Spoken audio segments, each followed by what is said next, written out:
Vis-à-vis de Afou Keïta, et j'ai compris que tu expliques que, mais je demande pardon mais je vais te dire en fait d'où vient le problème. Maman Aïcha, tu ne comprends pas. Quand tu parles du président Ouattara, tu dis Alassane. Je vais te reprendre encore. Quand tu parles du président Ouattara, le président de ton pays, tu dis Alassane. Je vais reprendre encore. Mais quand on s'adresse à toi, on dit maman Aïcha connaît. Ça te plaît, tu es contente. Quand on t'appelle maman, oui, c'est parce que tu es une diva. Mais quand tu t'adresses à l'homme le plus puissant de la République de Côte d'Ivoire, quand tu t'adresses à l'homme qui fait en sorte que lorsque toi tu voyages et puis tu reviens, tu es fier de ton pays parce qu'il n'y a plus d'ordures. Tu l'appelles comme si c'est ton petit camarade de quartier avec qui tu as joué au pays. Mais donc c'est à cause de Alassane. Maman, même ton imam qui prie et puis tu dis Allah Akbar, et puis tu dis Allah Akbar, même ton imam que tu respectes, tu ne peux pas l'appeler par son prénom. Je ne sais pas si tu comprends. Tu appelles le président de la République de ton pays comme si c'est un vulgaire petit voyou que tu, comme ton enfant en âge. Tu lui dois du respect. En notoriété, tu lui dois du respect parce que le Coran que tu lis dit, tu dois te soumettre aux autorités supérieures et tu leur dois le respect. Même le prophète, paix à son âme, accordait le respect aux autorités établies, au roi. Mais tu ne respectes pas le président de la République. C'est ce qui énerve les gens. Ce n'est pas que tu viens demander pardon, c'est ta manière de demander pardon qui énerve. Et tu es dans une position où tu as l'impression que tu es une victime. Tu n'es pas une victime.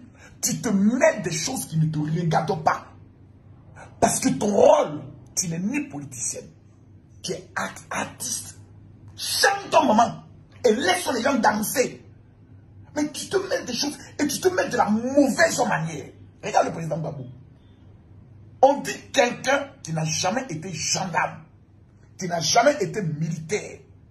Comme tu n'es pas informé et que vous êtes dans une bulle, et dans la bulle on dit telle personne a insulté le président, c'est pour ça qu'on l'a mis en prison. Non!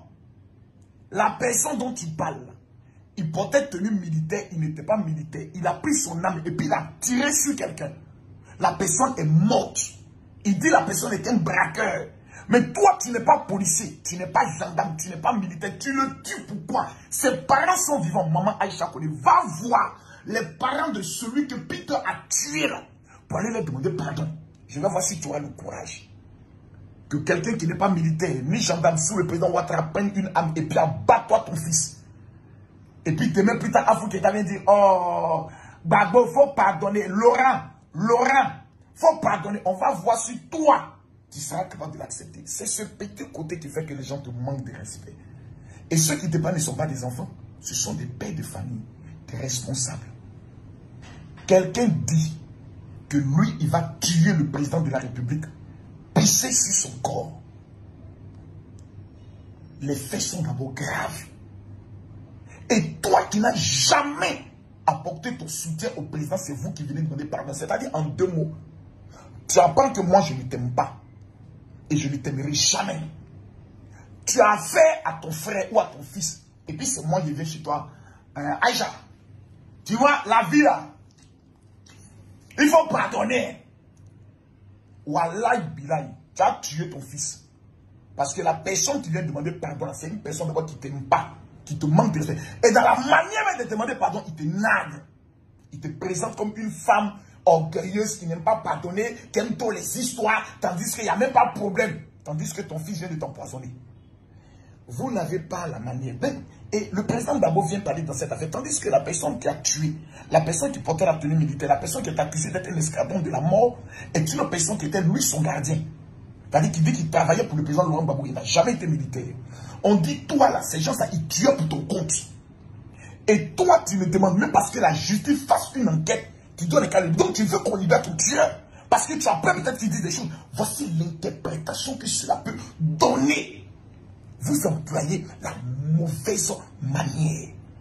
Et c'est la raison qui fait que les gens sont choqués et te parlent de cette manière. Parce que, et après, tu te mets dans la position de la victime. C'est à moi que tu parles comme ça. Maman, regarde comment toi-même tu parles au président de la République de ton pays. Ce n'est pas la première fois, ce n'est pas la deuxième fois. Tu l'appelles Alassane. Maman, ce n'est pas ton ami. Je répète, ton imam dans la mosquée dans laquelle tu pries là. Même en rêve, il ne peut pas manquer de respect au président comme toi tu le fais. Alassane, j'ai parlé à Alassane. Maman, c'est le président de la République de Côte d'Ivoire. C'est son excellence, monsieur le président. Si tu ne respectes pas le président Ouattara, les gens ne vont pas te respecter. Parce que tu n'apportes pas quelque chose à la vie des gens. Mais le président Ouattara, il a changé la vie de millions de personnes en Côte d'Ivoire. Quand on voyage aujourd'hui, on est fiers. Quand on roule nos voitures, on est fiers. Quand on regarde la sécurité du pays, on est fiers. Ça là, on lui doit ça. Si ça ne te plaît pas, que c'est la vie du passé qui te plaît, nous on te dit, reste dans le passé, crois au passé, c'est ton droit. Mais ce président, ne lui manque pas de respect. Sinon, ses enfants vont venir te manquer de respect. On appelle ça la réciprocité. Donc, voici le vrai fond du problème qui est là, que les gens te manquent de respect. Donc, ne vois pas que les gens ne t'aiment pas, ou bien on demande, les activistes du LDR ou bien du RHDP demandent aux gens d'aller les insulter. Non, non, non, non, ils n'ont pas ce temps. Ils n'ont même pas ce temps. Ils n'ont même pas ce temps-là même.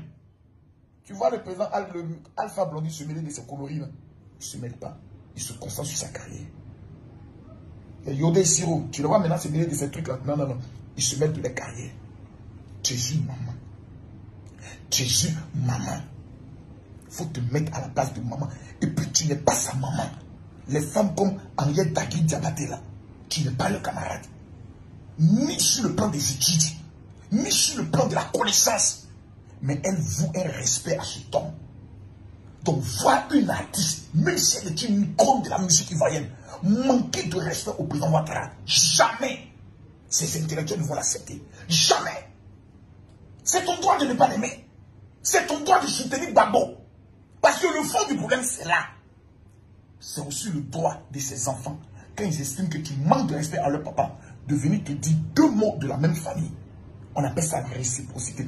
Donc si tu ne veux pas être manqué de respect, soit tu ne te mêles plus de ce qui ne te regarde pas, soit tu t'adresses à lui avec le respect d'un chef d'État.